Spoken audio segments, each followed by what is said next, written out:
नमस्कार. ओपाइन ग्रुपच्या पॉडकास्टमध्ये पुन्हा एकदा आपलं स्वागत. आपण गेले काही दिवस विविध क्षेत्रातल्या लोकांना डेटा ॲनालिटिक्सचं महत्त्व काय आहे हे सांगायचा प्रयत्न करतोय. तर अनेक क्षेत्रांना डेटा ॲनालिसिस हे करायला लागतंच. सेवा क्षेत्रही त्याला वर्ज्य नाही. आज आपल्याकडे शैलेश घाटपांडे आलेले आहेत. शैलेश घाटपांडे मूळचे पुण्याचे आणि मेकॅनिकल इंजिनियर.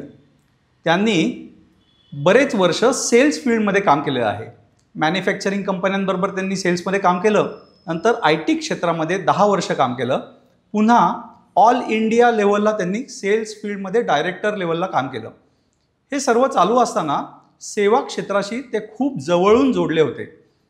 त्यांनी सेवा सहयोग नावाच्या एका संस्थेच्या फाउंडिंग मेंबर्समध्ये खूप काम केलं. ते काम इतकं वाढलं की नंतर त्यांनी पूर्ण वेळ सेवा सहयोग ही संस्था जॉईन केली. आज त्यांच्याबरोबर आपण मन मोकळ्या गप्पा मारणार आहोत. नमस्कार शैलेश. नमस्कार. आज ओपाइनच्या पॉडकास्टमध्ये तुझं खूप स्वागत. धन्यवाद. तर तुझं फील्ड आता लहानपणापासून आपली ओळख असल्यामुळे अनेक फील्ड्समध्ये तू काम केलेलं आहेस. जसं सेल्स फील्ड आहे आणि IT फील्डमध्ये तू खूप जवळून काम केलंस. पण हे सेवा क्षेत्र म्हणजे नेमकं काय आणि ते फील्ड म्हणून सुद्धा काही असं क्वालिफाय होतं का? सेवा क्षेत्र हे तू अगदी आवर्जून मराठीतली चर्चा म्हणून शब्दप्रयोग करतोय. साधारणपणे जगभर NGO असं म्हटलं तरी सेमच क्षेत्र हे त्याच्यामध्ये कव्हर येतं. आपण ज्या वेळेला सेवा हा विषय म्हणतो त्यावेळेला सेल्फलेस सर्व्हिस, मला कुठल्याही पद्धतीचं त्यातनं काही परत नको आहे अशा प्रकारची सेवा देणं, मग ती व्यक्तिगत स्वरूपात कुणाला तरी मदत करणं असेल किंवा एखाद्या गटाने काही म्हणजे पुरात अडकलेल्याला मदत करण्या स्वरूपाची सेवा असेल. पण आत्ताच्या गेल्या काही वर्षांमध्ये हळूहळू या सगळ्या क्षेत्राला डेव्हलपमेंट सेक्टर असं म्हटलं गेलं. समाजातल्या गरजा लक्षात घेऊन त्यातल्या जे आपण म्हणू गरजू लोक आहेत किंवा जे वंचित आहेत यांना सर्व समाजाच्या सोबत आणण्यासाठी काम करत असलेलं एक ऑर्गनाइज सेक्टर. आणि त्याचा सेवा क्षेत्र म्हणून किंवा NGO म्हणूनचा साईज मात्र आता जगभर पसरलाय. भारतातल्या CSR ॲक्ट आल्यामुळे त्याचाही भारतातलाही साईज खूप मोठा झालाय. आणि एकत्रित डेव्हलपमेंट सेक्टर असं म्हटलं तर साधारणपणे म्हणजे सोपं समजण्याचं हे म्हणूनचं जर परिमाण म्हणलं तर साधारणपणे 1,00,000 कोटीचं हे डेव्हलपमेंट सेक्टर आहे. खूपच मोठं आहे. आता सेवा सहयोग म्हणजे आपण सगळेजणच त्याच्याशी जोडलेलो आहोत. तर सेवा क्षेत्रामध्ये NGOमध्ये सेवा सहयोग नावाची एक वेगळी संकल्पना चालू झाली. तर नेमकं सेवा सहयोग म्हणजे काय? सेवा सहयोग काय काम करतं हेही थोडं सांगतो. वेगळी संकल्पना असं जो शब्दप्रयोग तू केला तर त्यात मी मगाशी म्हणलं तसं एक आहे गरजू समाजातले जे वंचित घटक आहेत, समाजातले जे थोडेसे मागं राहिलेले घटक आहेत त्यांच्यासाठी विविध क्षेत्रातल्या सेवा देणं, असे सेवा प्रकल्प करणं हे एक काम आहे. पण त्या क्षेत्रात काम करत असलेल्या अनेक छोट्या मोठ्या संस्था आहेत, काही व्यक्तिगत काम चालतं, यांना सहयोग कसा देता येईल, याला अधिकाधिक रिसोर्सेस कसे जोडता येतील, यातनं सहयोग हा शब्द त्याच्यामध्ये जोडला गेला. मी थोडी सेवा सहयोगची जर व्याप्ती सांगायची, आपण कनेक्टिंग म्हणजे सहयोग म्हणजे कनेक्टिंग पीपल अशा अर्थी जोडणं अशा अर्थी. पण त्यातला जो हिंदी अर्थ आहे तो सहाय्य करणं असा पण आहे. तर त्याच्यामुळे ज्या छोट्या संस्था आहेत आणि ते सहाय्य करण्याचं पद्धत कुठली, तर या पद्धतीमध्ये अनेक जणांना त्याच्यामध्ये जोडून आपण त्याचं सहाय्य करू शकतो. पण मुख्यतः सेवा सहयोग आता 3 व्हर्टिकलमध्ये 3 आयामांवर काम करतो. म्हणजे एज्युकेशन, एम्पॉवरमेंट आणि एन्व्हायरमेंट अशा 3 E's वर सेवा सहयोग काम करतं असं म्हणता येईल. पण हे काम दोन्ही भागातलं आहे. पुणे शहरात आहे, मुंबईत आहे, आता नाशिकमध्ये सुरू करतोय, म्हणजे ज्याला शहरी भाग म्हणू अशात काम आहे. तसं ग्रामीण भागामध्ये पण यातल्या प्रकल्पातले काही काम हे ग्रामीण भागात पण चालतं. त्यांनी या 3 आयामांमध्ये मग वेगवेगळ्या पद्धतीचे वयोगट आहेत. शिक्षण म्हणलं तर आपण पहिली इयत्तेपासनं ते अगदी ग्रॅज्युएशनपर्यंत जाणाऱ्या सगळ्या आणि पण गरजू विद्यार्थ्यांसाठीचे विविध प्रकल्प त्याच्यामध्ये करतो. एम्पॉवरमेंट म्हणलं तर ह्याच्यामध्ये महिला सक्षमीकरणापासनं ते दिव्यांग क्षेत्रात 13 वर्षाच्या पेक्षा कमी वयाच्या मुलांसाठी लागणारं वेगवेगळ्या प्रकारचं दिव्यांग मुलांसाठी मल्टिपल डिसेबल्ड चिल्ड्रन यांना थेरपी देणं अशा स्वरूपाचं एम्पॉवरमेंटमध्ये एक 3-4 प्रकारचे आपले प्रकल्प आहेत की ज्याच्यामधनं आपण काम करतो. एन्व्हायरमेंटमध्ये अगदी माथा टू पायथा अशा स्वरूपाचं पाणी जर आपल्याला साठवायचं झालं तर जे काम करायला लागतं तिथपासनं ते मग झाडं लावणं, झाडं जगवणं आणि त्यातनं ॲनिमल हजबंडरी सारखं म्हणजे ज्यातनं ग्रामीण भागातला रोजगार निर्मिती होऊ शकेल अशापर्यंत अशा या तिन्ही विषयातले विविध प्रकल्प सेवासहयोगच्या अंतर्गत चालतात. पण हे बऱ्यापैकी वाईड वाटतं आता सगळं. म्हणजे आता माझ्या डोक्यात आता आलं की म्हणजे वुमेन एम्पॉवरमेंट आता मी ऐकलं, त्याच्यानंतर एन्व्हायरमेंट रिलेटेड ऐकलं, पण अर्बनायझेशन म्हणजे शहरी आणि ग्रामीण मला म्हणजे असं वाटलं की कदाचित ग्रामीणच क्षेत्रामध्ये लोकांना मदत लागत असेल, अर्बन क्षेत्रात कशाला मदत लागत असेल, तर त्याच्याबद्दल थोडंसं सांग. आणि हे नेमके क्रायटेरिया ठरवतं कोण आणि कसे ठरतात त्याच्याबद्दल थोडंसं कुतूहल आहे. मी जो शिक्षण आयामातलं खरं सांगायचं तर ज्याची सुरुवात सेवासहयोगची सुरुवात सगळ्यात पहिला प्रकल्प अशा ज्या प्रकल्पातनं झाली त्यावेळेला त्याच्या आधीची आमची ज्यांनी त्या प्रकल्पाची सुरुवात करताना काम केलं त्यांची स्थिती साधारण तू म्हणतोस तशी मनस्थिती होती. पण ज्या वेळेला थोडासा सर्वे केला, स्टडी केला, त्यावेळेला असं लक्षात आलं की आणि हे मी 2011च्या सेन्सेस नंतरचं बोलतोय, अजून पुढच्या सेन्सेसचा डेटा यायचा आहे आपल्याकडं, पण पुण्यात साधारणपणे 600हून अधिक अर्बन स्लम्स आहेत. आपण सेवा वस्ती असा शब्द प्रयोग करतो, आपण झोपडपट्टी शब्द वापरत नाही. पण आणि त्यावेळेला 43.7% लोक हे फक्त 60% बिल्डेबल लँड म्हणजे आपण बघतो की बहुतांश सगळ्या टेकड्यांचे उतार भरलेले आहेत. त्याच्यामुळे त्यातल्या जर ऍक्च्युअल बिल्डेबल लँड बघितली तर ती अगदी 60% आहे. आणि ह्याच्यावर शहरातले 43.7 आज म्हणायचं झालं, आता हे मी कारण काही वर्षांपूर्वीच बोलतोय, आज मी म्हणेन पुणे शहरामध्ये 50%हून अधिक लोकसंख्या ही अशा सेवा वस्तीत राहते, ज्यांचं आर्थिक स्थिती चांगली नाही, ज्यांची राहणीमान चांगलं नाही. कारण इतक्या कमी जागेत मग खूप अतिशय चालता एक माणूस कसा बसा जाईल, इतक्या छोट्या गल्ल्या आहेत, छोटीशी घरं आहेत. याच्या बरोबरीने शिक्षणाची स्थिती चांगली नाही. आम्ही 20 वर्षाचा एक सर्वे केला कोविडच्या काळात की गेल्या 20 वर्षामध्ये किती मायग्रेशन झालं आणि त्यातले किती जण आता पुण्यात आहेत. तर ह्या सगळ्यामध्ये जर विचार केला तर बरीच आज पुण्यामध्ये राहणारी, मुंबईमध्ये राहणारी किंवा अन्य कुठल्याही A क्लास B क्लास सिटीजमध्ये स्थिती अशी आहे की एक मोठ्या प्रमाणावर स्थलांतरित होऊन आलेले लोक आहेत ज्यांची शिक्षणाची स्थिती चांगली नाही. त्याच्यामुळे त्यांच्या पुढच्या पिढीमध्ये ते शिक्षण योग्य प्रकारे जाणं, ते शिक्षणाच्या प्रवाहात टिकून राहणं आणि मग त्यांची आर्थिक उन्नती होणं, हे सगळे अडचणीचे गोष्टी त्यांच्या समोर दरवेळेला समोर येतात. जी आपल्या दृष्टीने क्रायटेरिया आहे. गरजू कोण, तर मग सगळे अगदी दारिद्र्य रेषेच्या खाली असतील असं नाही, पण ज्यांची शिक्षण 8वी-9वी पेक्षा अधिक झालेलं नाही किंवा ज्यांची वार्षिक उत्पन्नाची मर्यादा खूप कमी आहे, मग ती त्यांना स्वतःलाही गरज असते, त्यांच्या पुढच्या पिढीला गरज असते. यातनं प्रकल्प वेगवेगळे सुरू झाले. हे सगळे क्रायटेरिया तुम्ही रेकॉर्ड करता आणि ते रेकॉर्ड करताना त्यातनं हे इमर्ज होतात का, म्हणजे लक्षात येतं की या फील्डमध्ये काम करायला हवं. बरं. पण मला एक सांग की हे क्रायटेरिया रेकॉर्ड करायची पण काही मेकॅनिझम आहे का? म्हणजे आता हळूहळू आपण डेटा आणि या विषयाकडे मी अट्रॅक्ट झालो, कारण तू म्हणालास 47% 2011 साली आणि कदाचित ते 50%च्या वर असेल. म्हणजे नंबर्स खूप ऐकू येतात मला. आणि हे क्रायटेरिया आपण रेकॉर्ड करतो, वाचनात येतात, हे क्रायटेरियाज कसे ठरतात? मी ना 2 भागामध्ये याचं म्हणेन उत्तर. एक, आपल्याकडं केलेला ऑलरेडी कुणीतरी रिसर्च, ज्याला आपण सेकंडरी डेटावरचं काम म्हणू, की थोडं आधीची माहिती आहे, जसं मी सेन्सेसचा उल्लेख केला की त्यातनं काही अनालाइज करणं.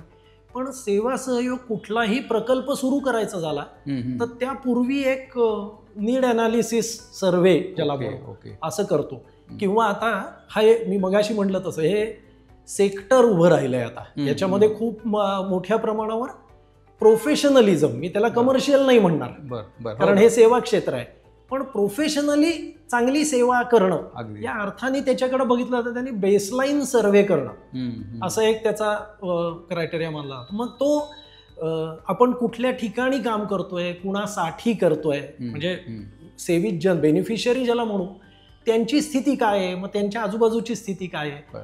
पुण्यात आपण ज्या वेळेला बघतो आपण वस्ती सर्वे करतो. कुठलीही एक म्हणजे आता जर पुण्यातल्या जे कोण हे बघतील 2 किलोमीटरपेक्षा जास्त पॅच तुम्ही कुठलाही एक पॅच बघा तर त्यात कुठेतरी एक वस्ती मिळेल. अशी वस्ती तर मग त्याच्यामध्ये आता स्थिती काय आहे, किती घरं आहेत, तिथली शिक्षणाची स्थिती काय, तिथली आर्थिक स्थिती काय, व्यसनांचं प्रमाण काय, महिला पुरुष याच्यामधला रेशो कसा, असा एक बेसिक लेवलचा एक छोटा सर्वे करणं, डेटा घेणं आणि मग त्याच्यावर याच्यात अन्य कुणी काम करतंय का, याची गरज कुठली नेमकी, तो जो काय समाज गट आहे त्याच्या गरजा लक्षात घेऊन मग त्यानुसारचा एखादा प्रकल्प तिथे तयार करणं. पण यात खूपच पॅरामीटर्स आहेत. नाही तू आता बोलता बोलता जेवढे सांगितलेस, म्हणजे मला आता टिपिकली डेटा अनालिसिस करताना जे वेगवेगळे आम्ही मेजरमेंट्स क्रायटेरियाज ते सगळे गोळा करतो, हे तू आता बोलता बोलता बरेच सांगितले. मग हे शोधताना खरं तर हे खूप मोठं काम आहे. मग हे करताना तुम्ही ॲक्च्युअली काही त्या क्षेत्रातल्या एक्सपर्ट्स बरोबर काम करून ते क्रायटेरिया आयडेंटिफाय करता का? क्षेत्रातले एक्सपर्ट नक्कीच घेतो आणि मी म्हणेन असं की त्यातलं सुरुवातीला जो मी उल्लेख केला सेवा सहयोग त्या बाबतीत मी म्हणेन की फॉर्च्युनेट आहे की खूप सारे प्रोफेशनल व्हॉलेंटियर्स, जसं तू बराच काळ सेवा सहयोगशी जोडला गेलेला आहे, तर अशा प्रकारचे त्या विषयातले तज्ज्ञ हे सेवा सहयोगशी व्हॉलेंटियर म्हणून आहेत. तर त्यांची निश्चितपणे आपण मदत घेतो. पण ह्याच्या काही आता खूप चांगल्या संकल्पना तयार झाल्यात. म्हणजे थिअरी ऑफ कन्स्ट्रेंट्स असा एक विषय ऐकलेला असतो. बरोबर. पण सेवा क्षेत्रात आता थिअरी ऑफ चेंज असा विषय, आपल्याला या समाजामध्ये काय बदल घडवून आणायचा आहे ती थिअरी मांडली पाहिजे. म्हणजे गोल्डरॅटनी जी सांगितलं त्याच्यावरनं आता आपल्या कन्सेप्ट पण आता सेवा तर थिअरी ऑफ चेंज ही आता सेवा क्षेत्रातली मान्य असलेली संकल्पना आहे. पण ह्या सगळ्याला आधारित आपण सेवा सहयोगमध्ये एक सप्तसूत्री तयार केली की प्रकल्पाचा ऑब्जेक्टिव्ह ठरवणं.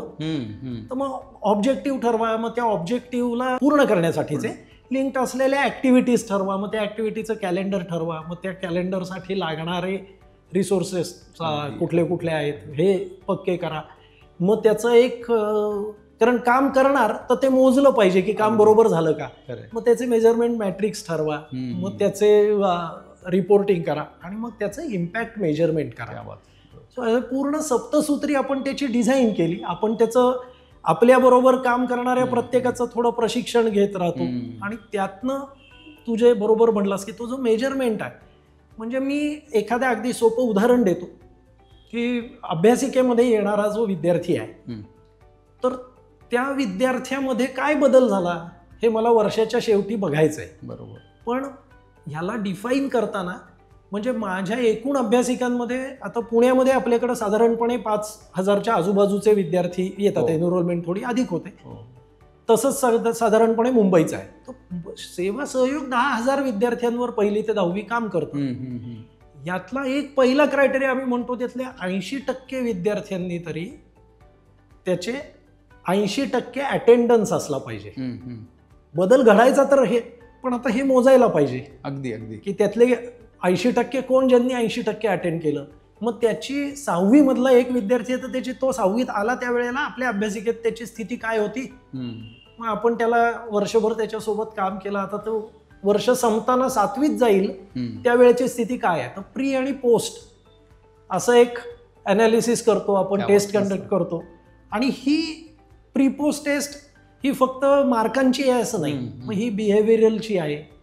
किशोरी विकास प्रकल्पामध्ये त्या मुलींमध्ये काय बदल झाले आपल्या सगळ्या सेशन्समधनं, ते महिला सक्षमीकरणामध्ये त्यांना जे काय आपण एखादा ट्रेड शिकवला, त्यांना काय आर्ट अँड क्राफ्ट शिकवलं, स्टिचिंग शिकवलं, असतं. पण यातनं त्यांच्या आर्थिक उत्पन्नात बदल किती झाला, अरे वा. किती महिलांना शिकवलं, हा जसा पॅरामीटर आहे मोजायचा, तसं त्यांचं सुरुवातीचं उत्पन्न किती होतं आणि आता ह्या सगळ्यामुळे तिला किती उत्पन्नाची वाढ झाली, किती पर्सेंट राईज त्यांच्या फॅमिली इन्कममध्ये झाला.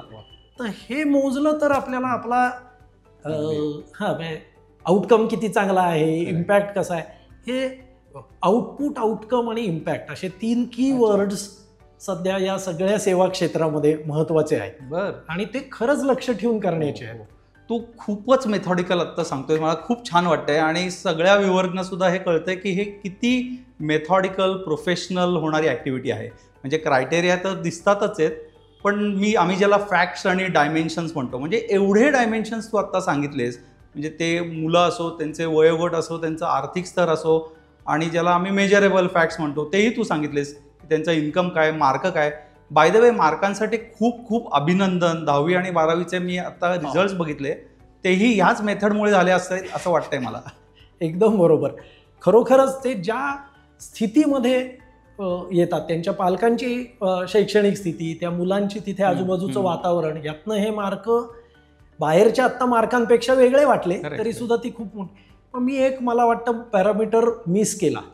तो सगळ्यात महत्वाचा त्यातला पॅरामीटर आहे आपल्या मनात असलेला सेवाभाव. क्या बात आहे. आणि तो मोजायचा कसा, याच्यावर अजूनही खरं तर वेगवेगळे आपण प्रयोग करतोय. पण यातली दुसरी बाजू, जसं सेवाभाव पाहिजे तसं अगदी छोटं, म्हणजे एक ते जे स्कूल किट नावाचा एक सेवासहयोगचा उपक्रम आहे. अनेक जण सेवासहयोगला स्कूल किट वाले म्हणून ओळखतात अगदी, आणि आपल्याला त्यात आनंद वाटतो, वाटच बघत असतो आपण.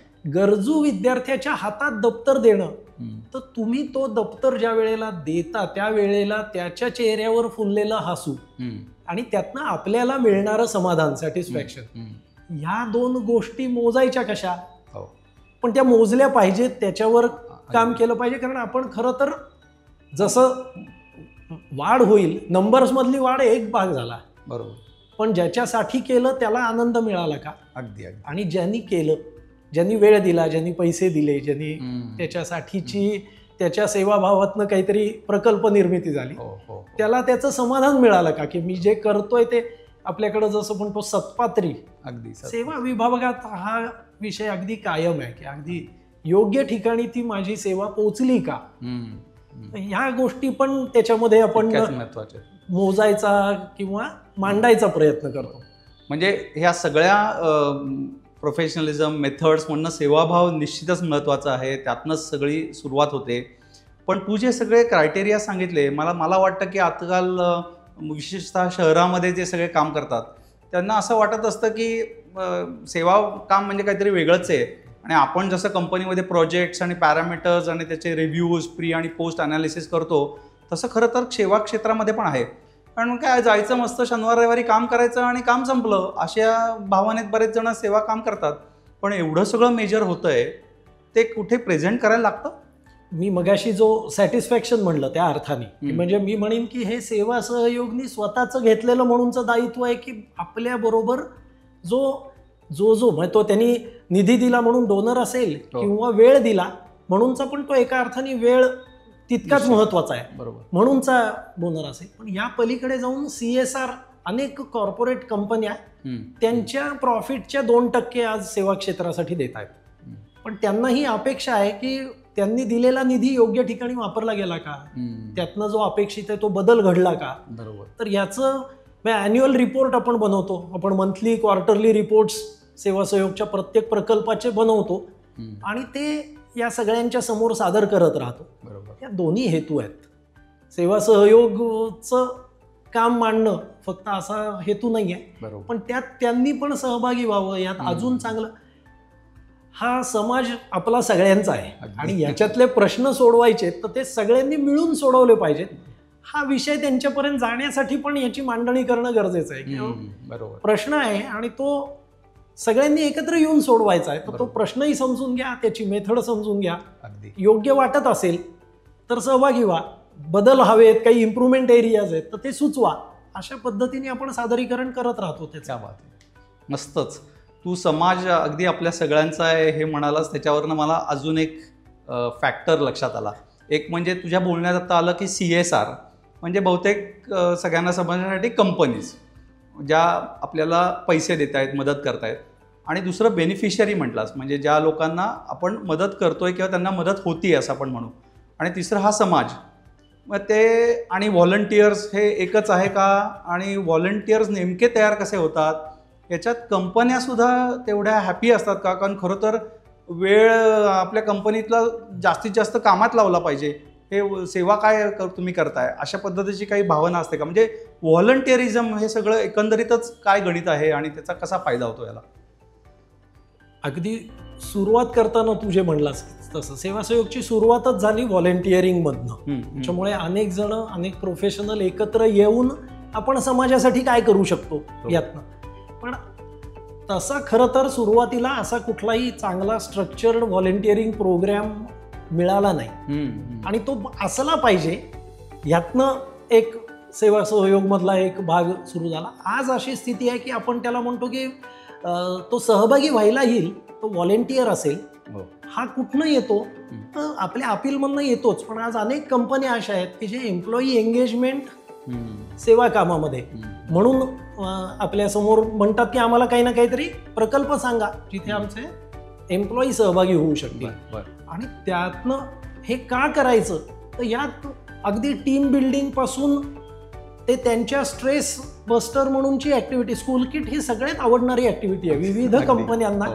कारण मला त्यावेळेला माझे कामाचं प्रेशर, माझं इतर काहीतरी डेडलाईन्स हे सगळं विसरायला होतं. आणि छान लोक त्यांनी तो स्ट्रेस रिलीफ म्हणून आहे. याच्या पलीकडे जाऊन ज्या वेळेला चॅलेंजेसचं एक्सपोजर मिळतं त्यावेळेला मी म्हणजे व्यक्ती म्हणून, माझी फॅमिली म्हणून किंवा माझी कंपनी मला पुरवत असलेल्या इतर फॅसिलिटी म्हणून मी किती प्रिव्हिलेज्ड आहे आणि अंडर प्रिव्हिलेज सेक्शनमधल्या गरजा कशा आहेत यातनं अनेकांचं आपल्या छोट्या छोट्या गोष्टींविषयीची जे तक्रारीचे सूर लावणं आहे ते कमी होते.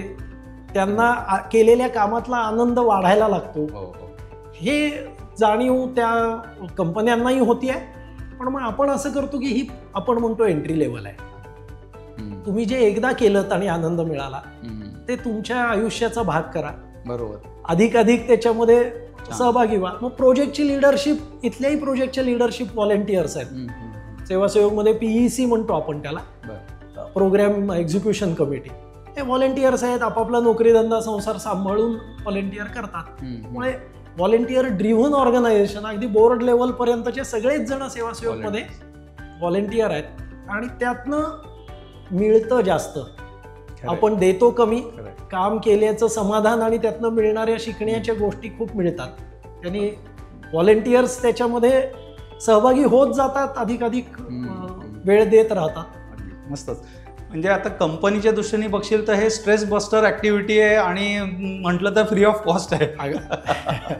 पण मला एक सांग आता की याच्यामध्ये म्हणजे हे तर 3 फॅक्टर्स तर मला दिसले, CSR दिसलं, बेनिफिशियरी दिसलं आणि आता व्हॉलंटियर तू मेन्शन केलंस. पण हे व्हॉलंटियर्स येतात जातात, सेवाभाव त्याच्यामध्ये जागृत होतो, मदत होते, छान वातावरण राहतं. पण हे तू आधी जे मेट्रिक्स सगळे सांगितलेस जे खरं तर आता आन्सरेबल आहोत आपण, अनेक एजन्सीज पैसे दिलेले असतील, गव्हर्नमेंट बॉडीज असतील, व्हॉलंटियर्स ह्या मेट्रिक्स गोळा करण्यासाठी काही मदत करू शकतात का? मी म्हणेन तो स्वाभाविक कामाचा भाग म्हणून ज्या वेळेला आपण गोळा करतो, म्हणजे ते डेटा गॅदरिंगच्या कामाला व्हॉलेंटियरला उत्साह अधिक का दप्तर भरण्याला उत्साह अधिक, तर दप्तर भरण्यामध्ये आहे, मुलांना शिकवण्यामध्ये आहे. पण आपण ते करत असताना जो छोटा कधी सर्वे करतो, अनेक विद्यार्थी आपल्यासोबत जोडले जातात. कंपन्या ज्या वेळेला येतात त्यांना आपण म्हणतो की तुम्ही या प्रीपोस्टचा मी जो उल्लेख केला त्या प्रकारचा आपल्याला घ्यायची आहे एक टेस्ट, आणि तो डेटा घ्यायचा आहे आणि पेपर तपासायचे. म्हणजे मी अगदी आवर्जून सांगेन की काही कंपन्यांचे एम्प्लॉईंचे गट आहेत जे आपल्याला आपण विद्यार्थ्यांची घेतलेली टेस्ट अगदी आनंदाने तपासून देतात. सो तुम्ही तो छोटासा सर्वे कंडक्ट करणं आहे किंवा आपण ज्या कामात सहभागी झालो त्याच्याबरोबर एक झाडांचा आत्ताचा सीझन असा आहे की हो. सध्या आता खूप लोक झाडं लावायला लागतील. हो हो आणि गेल्या, तर तू डेटा फील्ड मधला आहेस, मी हो. असं म्हणेन की गेल्या 10 वर्षातला जर किती झाडं लावली गेली असे सगळे रिपोर्ट्स कंपाईल केले तर पुण्यासारख्या शहरामध्ये माणसाला उभं राहायला जागा नाही राहिली पाहिजे. एवढी झाडं आतापर्यंत लावली असा डेटा सांगेल. जगली किती, त्याच्यावर कुणी काम केलं. तर आम्ही एक छोटं ॲप तयार केलंय आणि एक बारकोड झाड लावलेल्या झाडाला राहतो, तो व्हॉलेंटियर जाऊन पाणी घालत असताना, त्या झाडाचं काम करत असताना ट्रॅक करू शकतो. क्वार्टरली, ॲन्युअली त्या झाडाची वाढ किती झाली, ते जगलं ना, ते टिकलं ना, हे आपण ट्रॅक करू. अशा अनेक छोट्या छोट्या टेक्नॉलॉजीचा वापर करत, गुगल फॉर्म असो किंवा बारकोडिंग असो, टेक्नॉलॉजीचा वापर प्रोफेशनल्स आणि व्हॉलेंटियर्स खूप चांगला करतात. पण त्यातनं आपण चांगलं काम घडवू शकतो. खूप व्हॉलेंटियरची याला गरज असते आणि सातत्याने लोकांना आपण हे म्हणत राहतो की तुम्ही यामध्ये जोडले जा, सहभागी व्हा. शैलेश, तू आज खूप मोठा विषय अगदी सहज सोप्या पद्धतीने सांगितलेला आहेस. मला असं वाटतं की ह्याच्यावरती पुन्हा पुन्हा वेगवेगळ्या पद्धतीने चर्चा व्हायला पाहिजे. पण मला एक सांग की जाता जाता तू आमच्या व्ह्युअर्सला काय मेसेज देशील की त्यांनी ॲक्टिव्हली ह्याच्यामध्ये कसं सहभागी व्हावं? मी खरं तर सगळ्यांनाच हा जो व्हिडिओ एकतर अधिकाधिक लोकांनी बघा, तो काय शेअर करा, लाईक करा असं म्हणतात. याचं कारण असं आहे की मी म्हटलं तसं समाज सगळ्यांचा आहे. आपल्या सगळ्यांना मिळून जे आपल्याला या समाजात घडावंसं वाटतं, चांगलं घडावंसं वाटतं, ते करण्याची आपली जबाबदारी आहे. याच्यामध्ये जोडले जा, छोट्या छोट्या ॲक्टिव्हिटीमध्ये सहभागी व्हा. आम्ही म्हणतो वन्स अ सेवा सहयोगी ऑलवेज अ सेवा सहयोगी. एकदा आलात की तुम्ही सेवा क्षेत्रात अधिकाधिक काम तुमच्या आवडीचं करत राहाल, त्यातनं या समाजामध्ये चांगले बदल घडतील. तर जरूर सेवा सहयोगच्या वेबसाईटला पण भेट द्या, तिथे व्हॉलेंटियर म्हणून रजिस्टर करा, म्हणजे मग तुम्ही जोडले जाऊ शकाल या चांगल्या कामामध्ये.